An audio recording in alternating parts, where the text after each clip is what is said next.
পাকস্থলীতে অ্যাসিডের উৎপাদন বৃদ্ধি পাওয়া, বুক জ্বালাপোড়া, পেপটিক আলসার, ডিউডিনাল আলসার ইত্যাদির ক্ষেত্রে ভালো করতে খুব দ্রুত কাজ করে থাকে প্রমটন 20 ক্যাপসুলটি।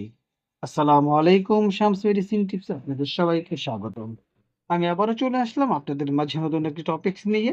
আজকে আমার টপিক হচ্ছে প্রমটন 20 mg ক্যাপসুল, যার জেনেরিক হচ্ছে রিপ্রাজল। এটি আমাদের পাকস্থলীতে উৎপাদিত অ্যাসিডের পরিমাণ বৃদ্ধিকে কমিয়ে দেয়, বুক জ্বালাপোড়া, পেপটিক আলসার, বিভিন্ন ধরনের আলসারের সমস্যার সমাধান করে। সুতরাং টপিকটি শুরু করার পূর্বে আপনাদের কাছে আমার অনুরোধ, প্লিজ বন্ধুরা চ্যানেলটি সাবস্ক্রাইব করে বেল আইকনটি বাজিয়ে দিন, তাহলে পেয়ে যাবেন আবার নিত্য নতুন ভিডিও। এবং এই ভিডিওটি আপনার টাইমলাইন থেকে শেয়ার করে দিন।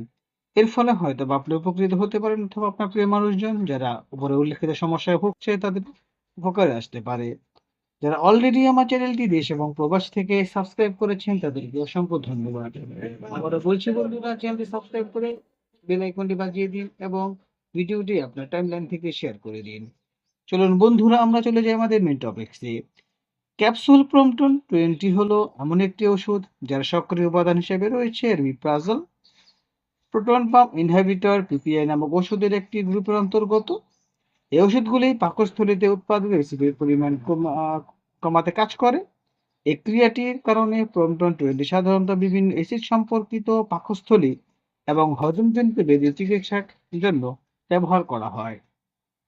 এ পর্যায়ে বন্ধুরা আমরা যে বিষয়টি জানবো সেটি হচ্ছে ক্যাপসুল প্রমটন 20 কিভাবে কাজ করে, অর্থাৎ এই ক্যাপসুলটি আমাদের বডিতে কিভাবে কাজ করে এই বিষয়ে আমরা জানবো। যেহেতু প্রমটনের মধ্যে রয়েছে রিপ্রাজল, যা পাকস্থলীর আস্তরণে প্রোটন পাম্পের ক্রিয়াকে অবরুদ্ধ করে কাজ করে। প্রোটন পাম্প পেটে অ্যাসিড নির্গত করার জন্য দায়ী। যখন এই পাম্পটি বাধা দেওয়া হয় তখন অ্যাসিড উৎপাদন উল্লেখযোগ্যভাবে হ্রাস পায়। ফলস্বরূপ জ্বালাপোড়া, বদহজম, পেটের ব্যথার মতো লক্ষণগুলি হ্রাস পায়। অ্যাসিডের মাত্রা কম হলে আলসার এবং প্রদাহ নিরাময়ের জন্য আরো ভালো পরিবেশ তৈরি হয়। অর্থাৎ এই ক্যাপসুলটি কিভাবে আমাদের কাজ করে পেটের ভিতরে সেই বিষয়ে কিন্তু আমরা বন্ধুরা জানতে পারলাম। এ পর্যায়ে বন্ধুরা আমরা জানবো যে ক্যাপসুল প্রমটন 20 এর ব্যবহার, অর্থাৎ কোন কোন ক্ষেত্রে এই ক্যাপসুলটি ব্যবহার করা হয়। প্রমটন 20 মূলত অতিরিক্ত পাকস্থলী অ্যাসিডের কারণে সৃষ্ট অবস্থার জন্য নির্ধারিত হয়। এটি গ্যাস্ট্রাইসোফেজিয়াল রিফ্লাক্স ডিজিজ চিকিৎসায় ব্যাপকভাবে ব্যবহৃত হয়। তখন ঘটে যখন পাকস্থলী অ্যাসিডের খাদ্যনালীতে ফিরে যায়, বুক জ্বালা সৃষ্টি করে।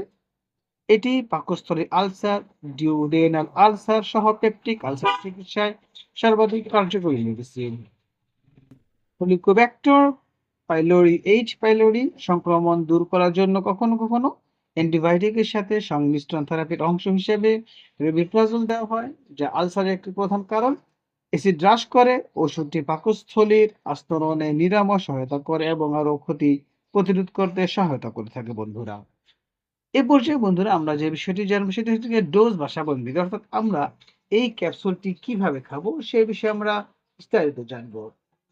ক্যাপসুল প্রমটন 20 ডাক্তারের নির্দেশ অনুসারে গ্রহণ করা উচিত, তবে এটি প্রতিদিন একবার নেওয়া হয়, বিশেষ করে খাবারের আগে এবং সকালে। ক্যাপসুলটি পানি দিয়ে গিলে ফেলতে হবে এবং কোনোভাবেই এই ক্যাপসুলটি চিবিয়ে খাওয়া উচিত না, কারণ এটি এর কার্যকারিতা হ্রাস করতে পারে। চিকিৎসার সময়কাল চিকিৎসার অবস্থার উপর নির্ভর করে। কিছু লোকের কয়েক সপ্তাহের জন্য ওষুধের প্রয়োজন হতে পারে, আবার অন্যদের দীর্ঘ চিকিৎসার প্রয়োজন হতে পারে। লক্ষণগুলি দ্রুত উন্নত হলেও রোগীদের সম্পূর্ণ কোর্সটি সম্পন্ন করা উচিত। অর্থাৎ আপনি এই ক্যাপসুলটি ডক্টরের পরামর্শ অনুযায়ী খাবেন। সাধারণত প্রতিদিন একবার খাওয়া হয়, বা যদি এবং এটি আপনাকে বেশিও দিতে পারে, সেই ক্ষেত্রে আপনার রোগের অবস্থার উপর নির্ভর করে এটি কিন্তু পরিবর্তিত হতে পারে। তবে দীর্ঘমেয়াদী এই চিকিৎসার জন্য অবশ্যই ডক্টরের পরামর্শ নিতে হবে। লক্ষণগুলি যদি দ্রুত উন্নতি হলেও আপনাকে যতদিন এই ক্যাপসুলটি খাওয়ার জন্য পরামর্শ দেওয়া হবে, আপনাকে কিন্তু বন্ধুরা ততদিন এই ক্যাপসুলটি খেতে হবে। পার্শ্ব প্রতিক্রিয়া, আমরা জানি যে প্রতিটি মেডিসিনের পার্শ্ব প্রতিক্রিয়া রয়েছে, তেমনি করে প্রমটন তার ব্যতিক্রমী না। এর মধ্যে কিছু স্বাভাবিক পার্শ্ব প্রতিক্রিয়া রয়েছে। এই স্বাভাবিক বা সাধারণ পার্শ্ব প্রতিক্রিয়া অনেকেই অনুভব করে, অনেকে করে না। স্বাভাবিক বা সাধারণ পার্শ্ব প্রতিক্রিয়াগুলোর মধ্যে রয়েছে মাথা ব্যথা, বমি, বমি ভাব, ডায়রিয়া, পেটে ব্যথা, মাথা ঘোরা এবং কোষ্ঠকাঠিন্য। এগুলো সাধারণ, হালকা এবং অস্থায়ী এই ধরনের পার্শ্ব প্রতিক্রিয়া হতে পারে। এ পর্যায়ে বন্ধুরা আমরা যে বিষয়টি জানবো সেটা হচ্ছে সতর্কতা। আমরা জানি যে প্রতিটি মেডিসিন সেবন করার পূর্বে কিছু, কিছু সতর্কতা অবলম্বন করতে হবে। অর্থাৎ আপনাকে সতর্কতা অবলম্বন করে মেডিসিন সেবন করতে হবে। সুতরাং প্রপটন 20 ব্যবহারের আগে রোগীদের লিভারের রোগ, অস্টিওপোরোসিস বা কোনো অ্যালার্জি থাকলে তাদের ডাক্তারকে জানানো উচিত।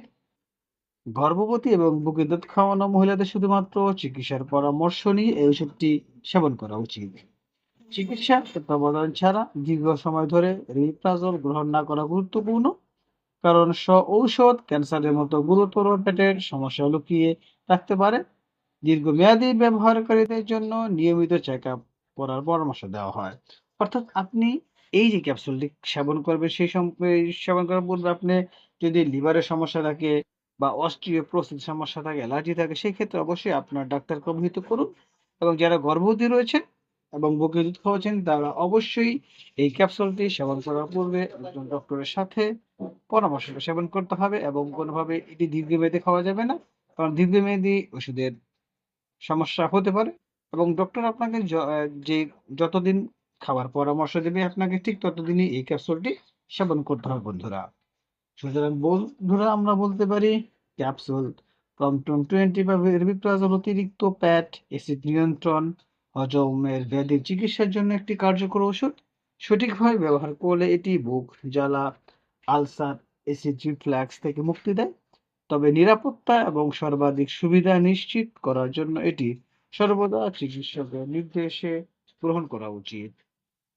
সুতরাং আপনি যদি উপরে উল্লেখিত সমস্যায় ভুগে থাকেন তাহলে আপনি প্রয়োজন বোধে একজন অভিজ্ঞ ডক্টরের পরামর্শ নিতে পারেন অথবা আপনার পাশে যে স্বাস্থ্যসেবা কর্মী রয়েছে রেজিস্টারকৃত তার সাথে আলোচনা করে মেডিসিন সেবন করতে পারবেন। তবে কোনোভাবেই ডক্টরের পরামর্শ ছাড়া কোনো মেডিসিন গ্রহণ করবেন না এবং কাউকে গ্রহণ করতে প্রদান করবেন না।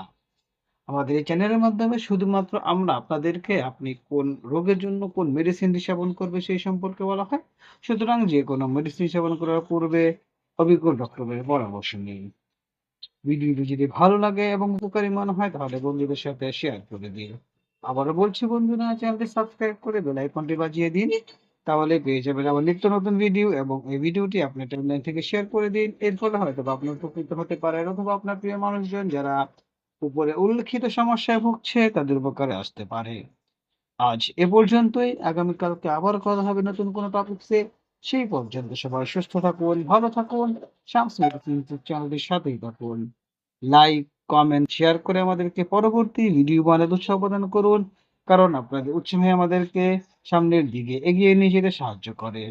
সবার সুস্থতা কামনায় খোদা হাফেজ।